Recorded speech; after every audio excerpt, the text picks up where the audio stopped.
ఆయన పేరు శోభన్ బాబు. మేము ఇక్కడ వాళ్ళకున్న పరిస్థితుల గురించి మాట్లాడుతున్నాము. వాళ్ళు చేసే పనికి తగ్గ వేతనం ఇవ్వడం లేదు. వాళ్ళ ఇంటి నుంచి ఉద్యోగం విషయమై వెళ్తే ఏ సమయమో ఏ టైమో ఎలా ఉంటుందో కూడా తెలియదు. తిరిగి వచ్చే వాళ్ళకి కూడా మేము భయంతో బతుకుతున్నాము. వాళ్ళు ఏ టైంలో ఏ రాత్రి వచ్చినా ఫోన్ వచ్చిన మధ్య వెళ్తున్నారు. కానీ ఒక 10 నెలల క్రితం నా భర్త పైనుంచి ట్రాన్స్ఫార్మర్ నుంచి కింద పడినాడు. అప్పుడైనా బయట పడతాడా లేదా అని పరిస్థితుల్లో మేము బయట బ్రతికినాము. కానీ అలాంటి పరిస్థితుల్లో కూడా వాళ్ళు ఉద్యోగం చేస్తున్నా కానీ వాళ్ళకి పనికి తగ్గ వేతనం ఇవ్వడం లేదు. మేనేజ్మెంట్ స్పందించాలి, వాళ్ళకి పనికి తగ్గ వేతనం కూడా అందించాలి, వాళ్ళకి ప్రమోషన్ ఇవ్వాలని మేము పోరాడుతున్నాము. 3 రోజుల నుంచి వాళ్ళు ప్రయత్నిస్తున్నా కానీ మేనేజ్మెంట్ కొంచెం కూడా స్పందించడం లేదు.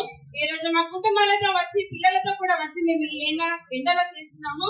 మేనేజ్మెంట్ స్పందించి వారికి తగిన వేతనాలు, వారికి తగిన ప్రమోషన్, చేసే పనికి ప్రమోషన్లు కూడా ఇవ్వాలని మేము కోరుకుంటున్నాము.